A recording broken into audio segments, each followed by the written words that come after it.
Goeienaand aan almal.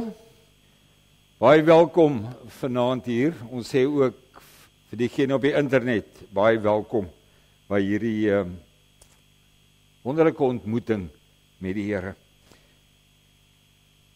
Net 2 afkondigings vooraf.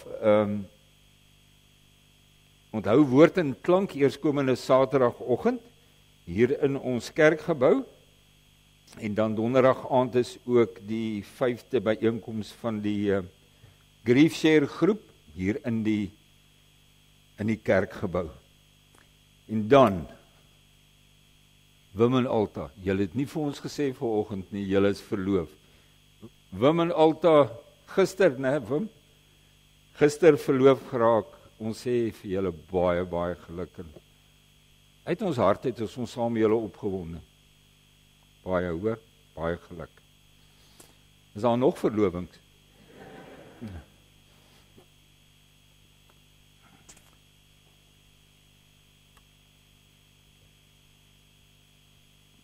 Ons verklaar saam met mekaar dat ons hulp is in die naam van die Here, hy wat die hemel en die aarde gemaak het. Liefdes in ons Here Jesus Christus, genade, barmhartigheid en vrede. En dit kom van God ons Vader en van Jesus Christus ons Here deur die kragtige werk van die Heilige Gees. Amen. Ons lofpsalm, Psalm 138. Kom ons sing daarvan vers 1, vers 3 en vers 4. Dis op bladsy 671 vir diegene wat op die internet ingeskakel is. Dit is die Tosius beruiming. Psalm 138, 1, 3, 4. Yeah.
Kom ons lees uit twee gedeeltes. Die eerste is uit Romeine 14 vanaf vers 13 en dan ook 'n gedeelte uit 1 Korintiërs 10. Dink aan beide gedeeltes moet ons net in ons agterkop hou dat Paulus was gekonfronteer met die hele vraagstuk of gelowiges vleis kan eet, kos kan eet wat aan afgode geoffer is. Dit was in Korinthe 'n probleem, dit was elders ook 'n probleem. En teen daai groot agtergrond skryf hy twee gedeeltes. Romeine 14 vanaf vers 13. Laat ons mekaar dan nie meer veroordeel nie. Neem julle liewer voor om niks te doen wat jou broer kan aanstoot gee of tot 'n val kan bring nie. Omdat ek die Here Jesus ken, weet ek, en is ek daarvan oortuig dat niks van self onrein is nie. Maar as iemand iets as onrein beskou vir hom, is dit dan onrein. As jy met wat jy eet jou broer aanstoot gee, leef jy nie meer volgens die liefde nie. Moenie deur wat jy eet iemand vir wie Christus gesterf het laat verlore gaan nie. Moenie dat die goeie wat julle het 'n slegte naam kry nie. Die koninkryk van God is nie 'n saak van eet en drink nie, maar van gehoorsaamheid aan God, vrede en vreugde wat die Heilige Gees ons gee. Wie op hierdie manier vir Christus dien, geniet die guns van God en die agting van die mense. Laat ons dan beywer vir die dinge wat die onderlinge vrede en opbou bevorder. Moenie oor kos afbreek doen aan die werk van God nie. Alle kos is rein, maar dit is verkeerd om deur wat jy eet aanstoot te gee. Dit is goed as 'n mens nie vleis eet of wyn drink of enige iets doen wat jou broer laat struikel nie. Laat jou oortuiging hieroor 'n saak tussen jou en God wees. Gelukkig is die man wat hom nie hoef te verwyd oor wat hy hom veroorloof nie. As iemand egter twyfel en tog eet, is hy klaar veroordeel, omdat hy dit nie uit geloofsoortuiging doen nie. En enige iets wat 'n mens nie uit geloofsoortuiging doen nie, is sonde. En dan 1 Korintiërs 10 vanaf vers 23. Daar is mense wat sê alles is geoorloof. Dan antwoord Paulus daarop, hy sê ja, maar nie alles is heilsaam nie. Alles is geoorloof, sê hulle. Ja, maar alles is nie opbouend nie. 'n mens moet nie sy eie voordeel soek nie, maar die van ander. Alles wat in die slaghuis verkoop word, kan julle eet sonder om ter wille van die gewete navraag te doen. Want die aarde met alles wat daarop is, behoort aan die Here. As 'n ongelowige julle uitnooi en julle besluit om te gaan, kan julle alles eet wat vir julle voorgesit word, sonder om ter wille van die gewete navraag te doen. Maar as iemand vir julle sê, die vleis is 'n afgodsoffer, moet dit dan nie eet nie, ter wille van hom wat dit gesê het, en ter wille van die gewete. Ek bedoel nou, nie jou gewete nie, maar die van die ander man. Waarom sou jy vra, moet my vryheid beperk word deur 'n ander man se gewete? As ek iets met dankbaarheid geniet, waarom word daar van my kwaad gepraat oor iets waarvoor ek God dank?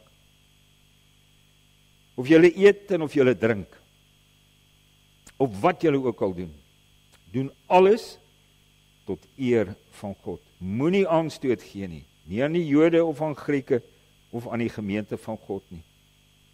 Maak soos ek. Ek probeer om almal in alles tegemoet te kom.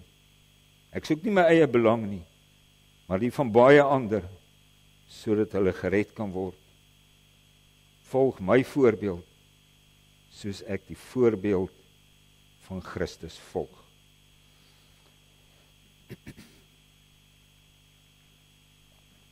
Kom ons bid nou saam. Ons hemelse Vader, ons buig nederig voor U in gebed.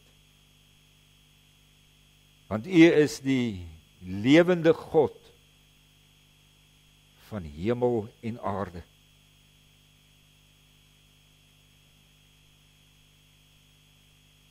U is heilig. U is almagtig. U is alwys. U is alomteenwoordig. En daarom, Here, kan ons maar net saam met Dawid in Psalm 139 vir U sê, o God, deurgrond my tog. Deurgrond my hart. Kyk tog of ek nie op die verkeerde pad is nie. En lei U my op die beproefde pad.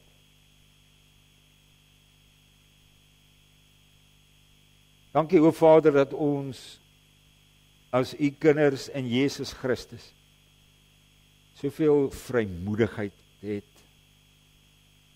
om steeds na U toe te kom, met alles in ons lewe. Dankie, Here, dat ons maar kind voor U en by U kan wees.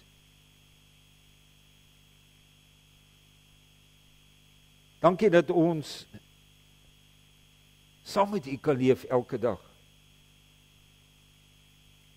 As kind aan die hand van die Vader, omdat ons weet, ons Vader se hart klop warm vir sy kinders. Ons dankie, Here, dat ons kind kan wees met die wete, dat ons Here Jesus Christus ons ook op sy hart dra, waar hy vir ons by U intree, waar hy vir ons pleit. Ons dankie, Here, vir U Gees wat in ons harte bly getuig en bly getuig, dat ons U kinders is, U diergekoopte kinders in ons Here Jesus Christus. Daarom wil ons bid, Here, gee vir ons groei, ook in ons eie persoonlike verhouding met U ons Vader. Gee vir ons groei in ons kinderlike bewondering vir U en wie U is en wat U alles gedoen het en steeds doen. Here, gee vir ons groei in ons liefde vir U. Gee ook groei daar waar ons daagliks ook met U in gesprek is. Waar U met ons praat deur die woord, waar ons daarop antwoord met ons gebede. Gee daar verdieping, Here. Gee vir ons groei, ook in ons kinderlike vertroue op U, met alles in ons lewe. Dat ons werklik soos 'n kind sal vertrou op ons Vader, wat alles kan en wat alles wil doen, wat tot ons voordeel is. Help ons om geestelik volwasse te kan word. Om werklik fyn te kan onderskei waarop alles neerkom in hierdie lewe. Bemagtig ons daardeur, deur die woord en deur U Gees. En stel ons in staat, Here, om ook ander te kan begelei. Om ook ander te kan help om in hulle geloof en hulle verhouding met U te kan groei. Maak ons meer en meer bruikbaar vir U. Ons dank U, Here, vir verhoorde gebede hierdie afgelope week vir klein Elise Weeks. Here, U weet hoe daar vir haar gebid is. Deur haar ouers, familie, medegelowiges in hierdie gemeente. Ons dank U dat sy hierdie week 'n ma gehad het by haar die hele tyd. Pa, wat vir haar lief was, wat haar gekoester en gedra het, en ons dank U vir wonderlike beterskap wat U gegee het. En dankie dat hulle ook gedra kon word deur medegelowiges. Verskillende opsigte. En so, Here, bid ons vir almal in ons gemeente wat ernstig siek is, hulle wat operasies tegemoet moet gaan. Daar is soveel onsekerheid wat daarmee saamgaan. Ook liggaamlike swakhede, en ons dra hulle aan U op. Ons bid, Here, vir ons gemeente se Grief Share program. Here, ook hier is U besig om vir ons mense te stuur wat ons nie eers ken nie. Maar U stuur hulle hierheen. En ons wil bid dat die groep, ook daardie mense, werklik met U liefde mag ontvang in hulle hartseer. En dankie dat hulle mekaar mag bedien met U liefde, met U sorg.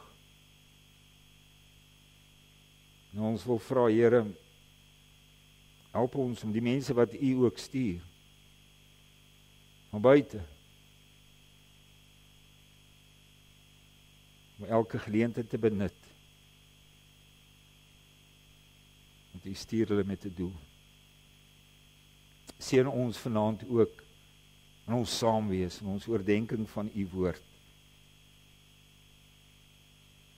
Ons vra dit kinderlik van U om Christus ontwil. Amen.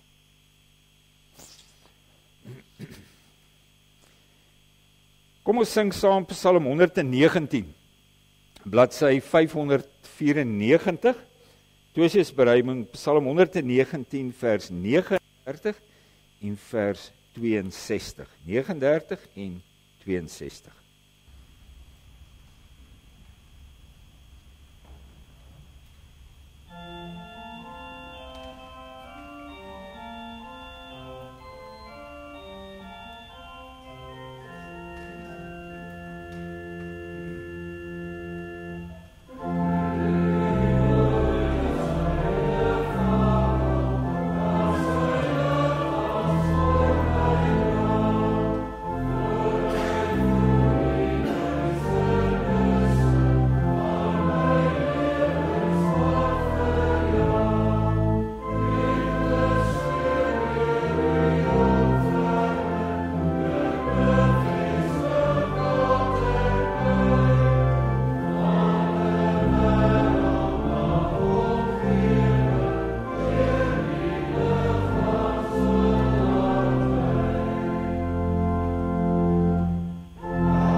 My liewe broeders en susters, kinders, elke dag van ons lewe moet ons as Christene eintlik 'n klomp keuses maak.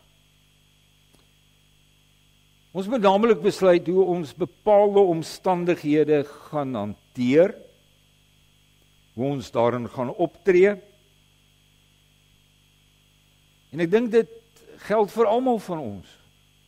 En dis asof daardie keuses waarvoor ons te staan kom, die een na die ander, deur ons dag kom.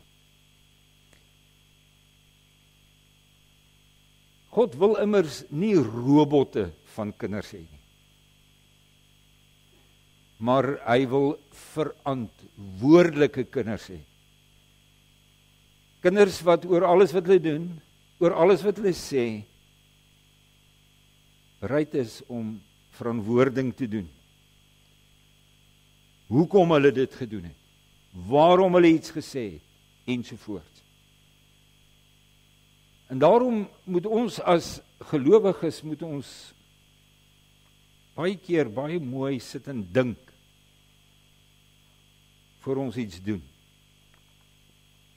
Moet ons dinge opweeg, voordat ons 'n keuse maak.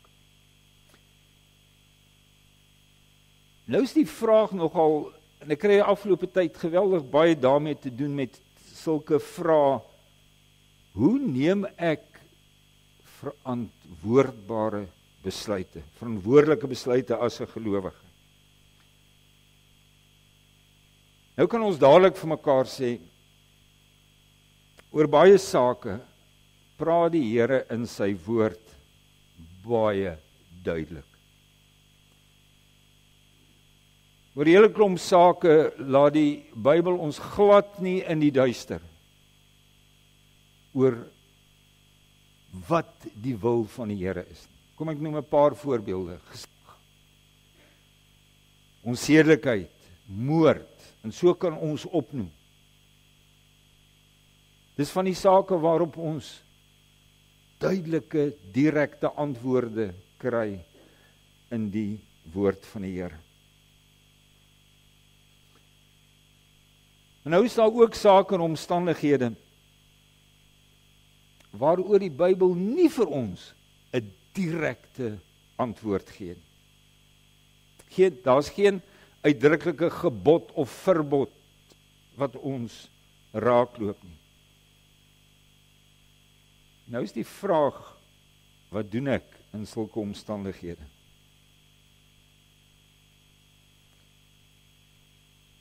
Volg ek nou maar my eie kop met die argument,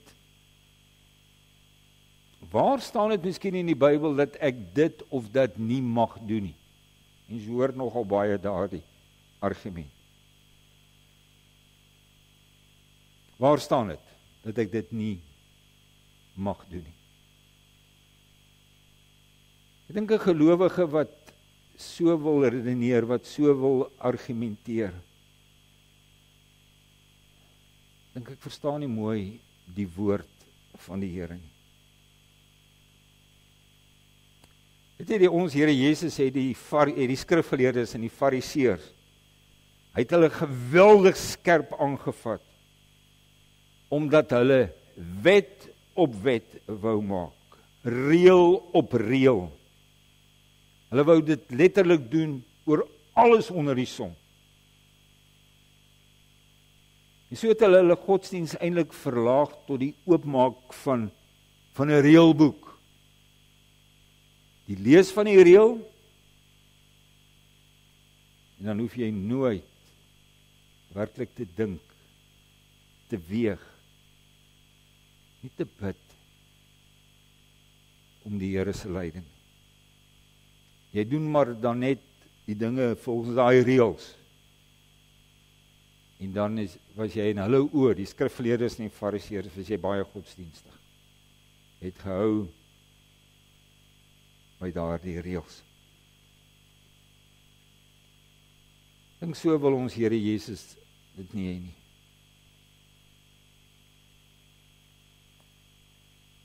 God het ons in Christus, deur die inwoning van die Heilige Gees, nuwe mense gemaak. En wat hy wil sien, is dat ons onder leiding van die Heilige Gees verantwoordelik en volwasse sal optree. En daarom in plaas van dat ons in die Bybel lang stelle reëls en wette kry, gee die Here eerder aan ons bepaalde beginsels. Ons kan dit skrifbeginsels noem. Wat ons kan lei, wat ons denke en ons optrede kan rig, wat ons geweldig baie help om duidelikheid in ons lewe te kry. Nou wat is die beginsels waarmee ons moet werk? Ek wil vanaand een groot, kom ons noem dit alles beheersende beginsel noem. En dan daaronder om ander beginsels vir 'n verantwoorde Christelike lewe. Ons kan sê die een alles beheersende beginsel waarmee ek en jy kan werk, wat ons kan help in hierdie besluite wat ons moet neem. Ek dink daardie alles beheersende beginsel is: doen alles tot eer van God. Paulus spel dit daar uit vir die Korintiërs. Hy sê, of julle dan eet of drink, of wat julle ook al doen, doen alles tot eer van God. Ek ken daai reformatie se spreekwoord, Soli Deo Gloria, beteken aan God al die eer vir my verlossing, maar met my lewe ook, aan God al die eer. Dis die groot en die belangrike beginsel. Wanneer is iets nou vir God aanvaarbaar? Wanneer is iets nou vir die Here werklik tot verheerliking? Ek dink 'n klompie ander beginsels kan ons help om dit vir onsself uit te maak, sodat ons nie in die donker rondtas nie. Ek gaan 'n klompie van daai beginsels noem, daar is sekerlik nog ander. U sal vanaand dalk ander ook kan byvoeg. Maar ek dink hierdie klompie beginsels help ons geweldig baie om nie in die donker rond te tas nie. Die eerste beginsel is die beginsel van lewensvreugde. Ons is geroep om die lewe wat die Here vir ons gun, elke dag van ons lewe, om dit met blydskap te geniet, verseker. Die Prediker, hy sê, verbly jou, o jongeling, in jou jeug, en laat jou hart jou vrolik maak, al die dae in jou jonkheid. Vreugde is deel van 'n Christense lewe. En die Here wil so graag hê dat ons vreugdevol met blydskap sal lewe. As ons die Christelike geloof wil verlang met 'n lang gesig erns, dan dink ek maak ons 'n fout. Ons glo in die evangelie, ons glo in die blye boodskap van God se liefde in Jesus Christus deur die Heilige Gees vir sondaar mense. God wil by sy kinders blydskap sien, vreugde. En dis die eerste beginsel. En die tweede een, hy hou hiermee verband. Die Prediker koppel hulle ook aan mekaar. Hy sê, maar jy moet weet dat God jou oor al hierdie dinge in die gerig sal bring. Ek moet onthou, ek staan elke dag, en wat ek sê, wat ek doen, staan ek voor God.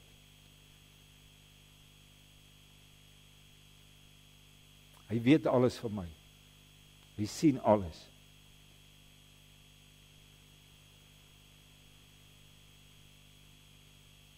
Jesaja kry ons die baie mooi woord, ons lewe is coram Deo. Staan, is oop voor God. En hy sal van ons vra, wat het jy gemaak met daai nuwe lewe wat ek jou in Christus gegee het? Jy hom geleef. Die tweede beginsel, die derde een, dink ek is waar ons Here Jesus aan die duiwel sê, jy mag die Here jou God nie versoek nie. Ons mag nie gedurig op die randjie van die afgrond lewe. Ons mag nie op daai randjie loop en dan dink, ons sal nie val nie, want die Here sal my beskerm.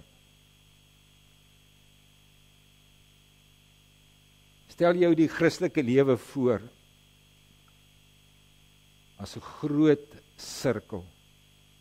En die middelpunt van hierdie sirkel is Jesus Christus. En alles wat goed is, alles wat reg is, alles wat tot eer van die Here is binne hierdie sirkel. Wat is ons roeping nou as gelowiges? Is tog nie om so naby as moontlik op die rand van hierdie sirkel te lewe of te beweeg nie. So op die buitelyn. Ons roeping is om meer en meer te groei na die middelpunt, naamlik ons Here Jesus Christus. Ons moet nie verder wegbeweeg van die middelpunt, maar eintlik al nader en nader na die middelpunt van ons lewe, ons Here Jesus Christus.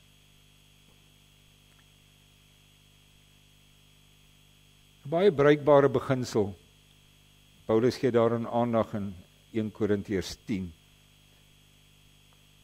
Is dat ons in alles, dis nie wat ons doen, wat ons sê, alles, die opbou en die voordeel van ons naaste sal soek.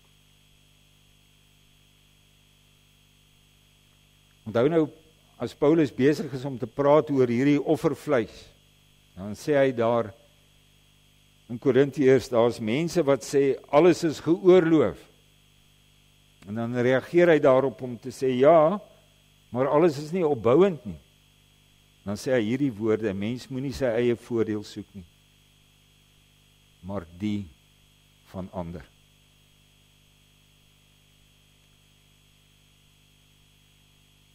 Een Christen mag nie sê,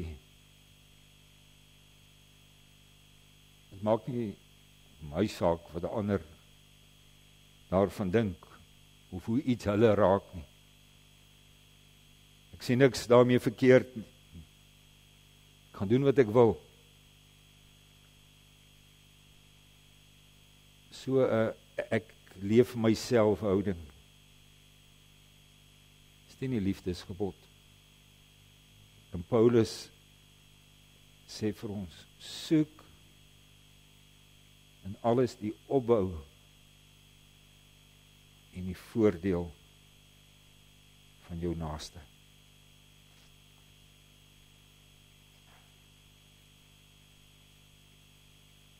Ander beginsel van groot hulp, broeders en susters, is om onder geen omstandighede jou te skaam vir Christus, jou verlosser en jou Here.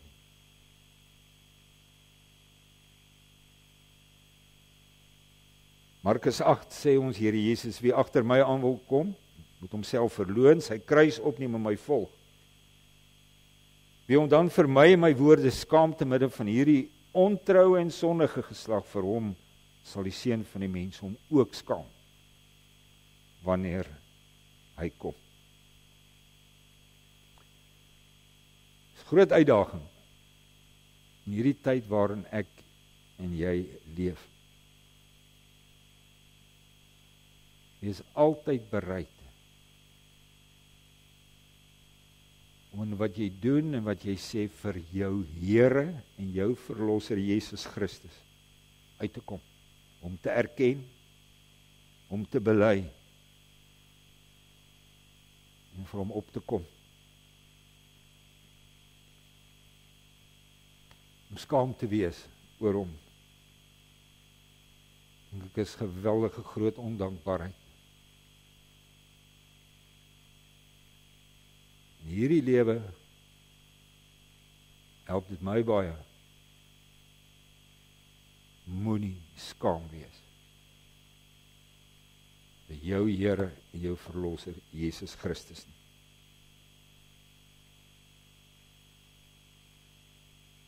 Nou kan 'n mens van hierdie beginsels toepas en dalk nog nie volkome duidelikheid het oor wat jy moet doen nie. En ek dink daar help Paulus ons ook verder. Hy sê, solank as wat jy twyfel of iets vir die Here reg is, solank moet jy dit liewester los. Hy praat weer in Romeine oor daardie offervleis. En dan sê hy, laat jou oortuiging oor 'n saak tussen jou en God wees. Gelukkig is die man wat hom nie hoef te verwyd oor wat hy hom veroorloof nie. As iemand egter twyfel en tog eet, is hy klaar veroordeel. Omdat, en dis belangrik, omdat hy dit nie uit geloofsoortuiging doen nie. En enige iets, skryf Paulus, wat 'n mens nie uit geloofsoortuiging doen nie. Want dis groot woorde, skryf hy. Hy sê dis sonde. As ek en jy dus twyfel, en dit gebeur mos so baie keer, nie waar nie. As ek nog nie uit volle geloofsoortuiging iets kan doen nie, moet ek aan God die eer gee deur dit nie te doen nie. Ek bly bid vir die leiding en die insig van die Heilige Gees.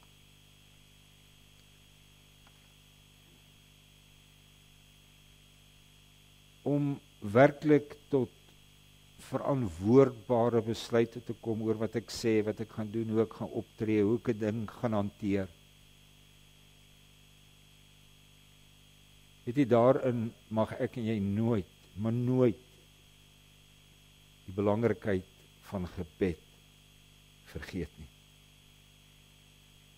Daardie gebed om die leiding van die Heilige Gees, vir daai vermoë om fyn te kan onderskei waarop dinge aankom. Weet jy, Jakobus skryf, en dis vir my een van die mooiste tekste in die Bybel. Jakobus skryf in hoofstuk 1 vers 5, hy sê, as een van julle wysheid kort kom, wat sê hy moet ons doen? Hy sê, dan moet ons gaan bid. En dan, die mooi, dit is God sal dit aan hom gee, en dan staan daar, want hy gee sonder voorbehoud en sonder verwyte.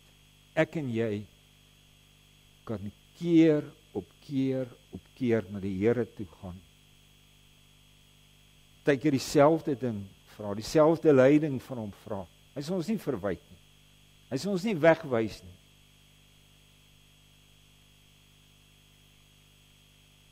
Die Here sal deur sy Gees vir ons sy wysheid gee, sy insig, om werklik te kon onderskei waarop dit neerkom. mag God werklik verheerlik word. Deurdat ons as nuwe mense in Christus, bemagtig deur die Heilige Gees, bidtend sal soek na wat reg is. Bidtend sal dink voordat ek doen. Bidtend sal weeg voordat ek kies.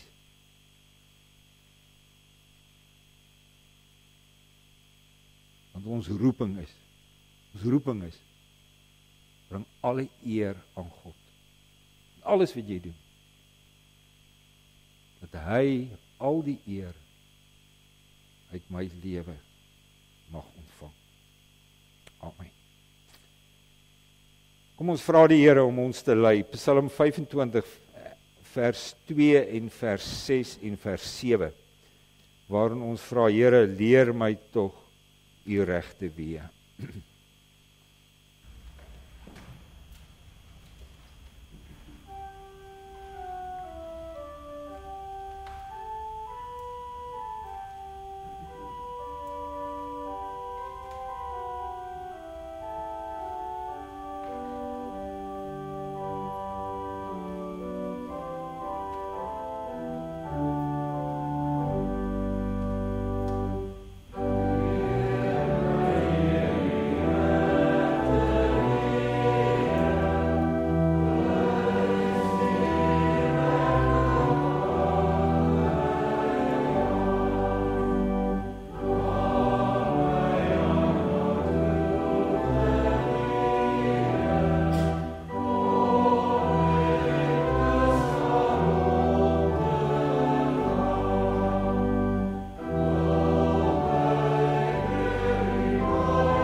Ons hemelse Vader, ons wil werklik met ons lewe, met alles,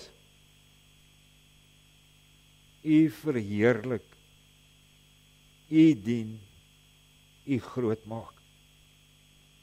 Nou bely ons, Here, dat ons dikwels dit nie reg kry nie. Dat ons in 'n werklikheid droog maak.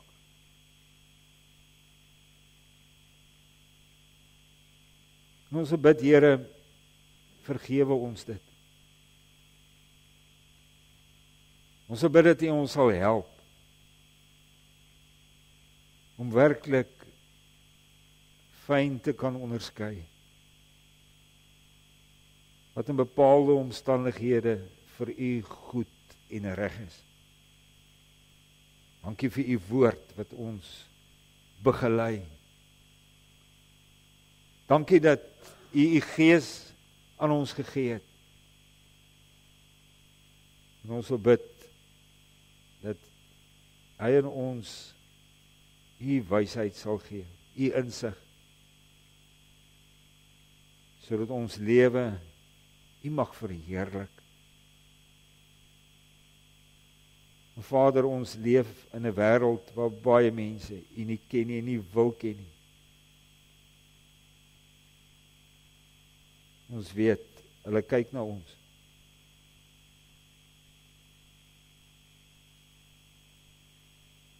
Mag ons lewe ook in hulle oë lewe tot U verheerliking wees. Maak ons opreg. Geef ons die liefde in die hart. Gee dat ons nie skaam sal wees vir wie ons Here en ons koning is nie. En wil U ons styf aan die hand vashou,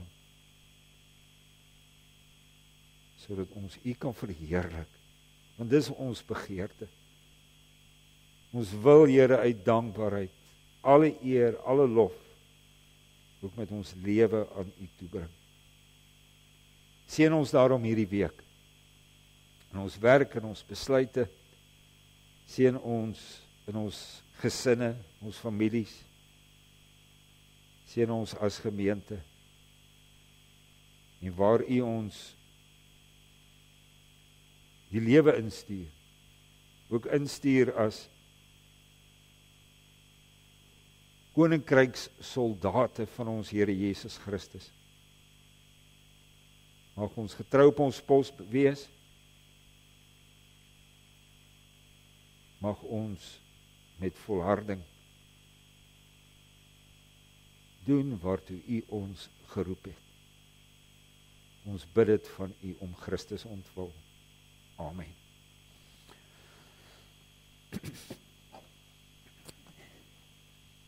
Die liefdegawes is vir die diakonale kas en vir kerklike tydskrifte. Vanaand jy kan dit by die deure afdra of dan ook elektronies inbetaal. Kom ons sing ten slotte lied 255 daarvan vers 1 en vers 2. Lied 255 vers 1 en 2. Oh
Die genade van ons Here Jesus Christus en die liefde van God ons Vader en die gemeenskap van die Heilige Gees is met ons.